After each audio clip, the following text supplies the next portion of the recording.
2025 comes Mr. Livesling, and we're back to the now annual tradition on this channel of what you can expect for this year in terms of my content and other things I'm up to in the background. Right off the bat, this is gonna have to be my year of committing to decisions because I already wasted a decade of my life in retail and fighting with anxiety, so let's dive right in. That way I can fire up the complain about work jar once I finish recording and editing. For the art business end of things, you can catch me at 2 events in Colorado. Fort Collins Comic-Con running August 15th through 17th, and also in Fort Collins, the Compass Comic-Con, which runs in December, but the actual date has yet to be determined. I'll keep you posted on that. There's also a smoothie shop in downtown Cheyenne I set up at twice a month, and I now have a store page linked in the description box and pinned comment if for whatever reason you can't come to these events. There are a couple of restrictions, such as I'm only taking orders and shipping within the United States, and if you live in California, sorry, but you're out of luck across the board.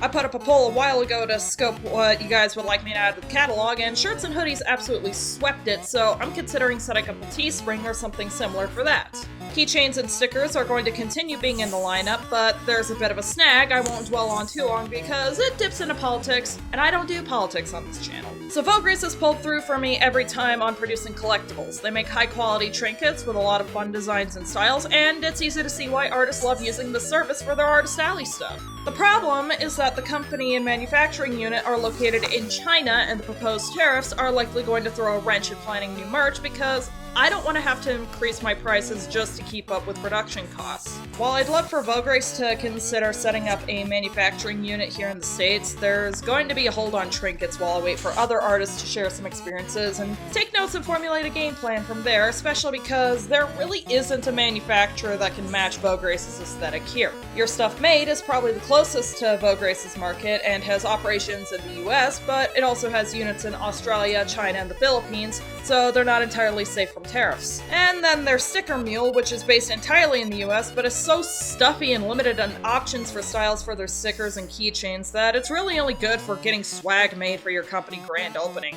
No thanks. Until then, most of the new arrivals are going to be art prints or posters. On the YouTube side of things, I've been experimenting with streaming more, and this year I'm going to roll out a secondary channel just for that. Usually I use Twitch, but the main channel getting traction makes it seem like a good idea to set up on YouTube, and before anyone asks, the email that the main is tied to is convoluted to get to, so there goes a piece of setting up streaming on main. January is going to be a theme month with the selected focus being Jack and Daxter. Jack-uary, if you will. Every day I'll try to put up some kind of content related to the series, mostly fan art, but it could also be a short discussion video or playing the games on stream now that Jak 2 on Open Goal is playable in beta, which may or may not be the driving factor in my decision to do this. Shut up, this series is goated.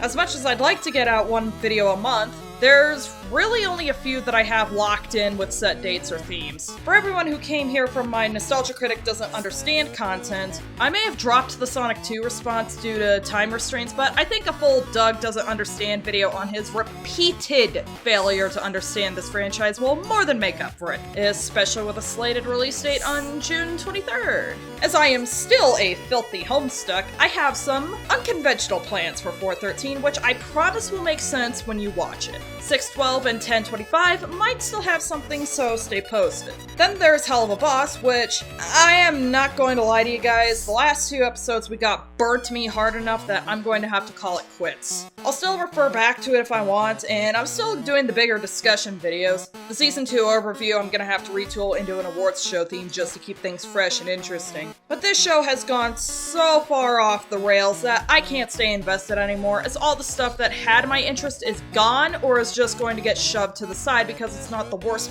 fucking shit made canon.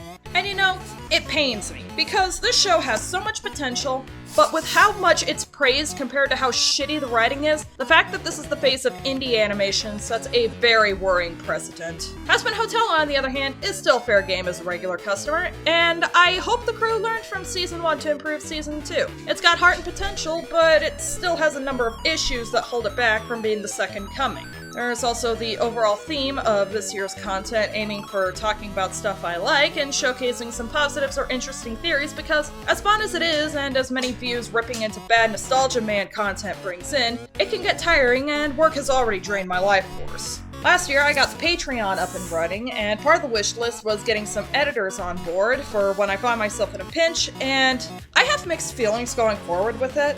I think I'll still allow guest editors on board if they want to answer that call, but I'm going to have to be more strict with what I'm looking for, especially with deadlines involved, and a lot of you guys know that I suffer a chronic case of not asserting myself like I should. The Lord English video production, I'll keep brief, but Spaceboy CT, yes, that Spaceboy CT that the Discord and I rib on in the streams, has the technical competence but everything I'm not looking for in an editor. Ranging from film theory styled editing that's too disorienting for video essays, edit suggestions that are flat out dumb or inappropriate, repeatedly veering off topic to talk about Hollywood or indie projects that based on his descriptions would already be dead in the water, and of course, not following directions on how to expedite gathering resources for parts he claimed for editing, or listening to the actual content of the raw audio and by extent focusing more on visual gags based on standalone words. Now granted, he bounced due to personal problems and stuff out of his control behind the scenes, I get that, but not exactly the best impression for allowing this option, though I'd rather walk away from that as a learning experience. Going forward, anyone who wants to hop in and help is welcome, but be prepared to go through a vetting process and stay on focus for the entire project. I'll even give you a terms and conditions list to follow, and unless you specify if you're indeed 18 or older and thus can accept money as a reimbursement, I'll draw you a small commission for your trouble.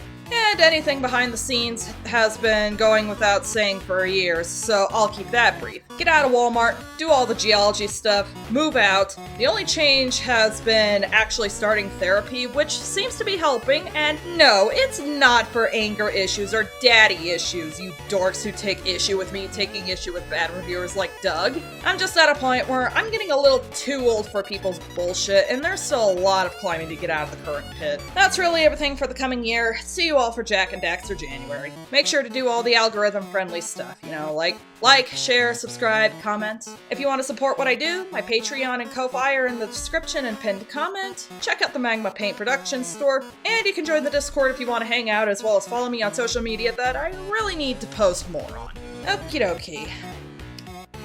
Now to fill the complaint about work jar.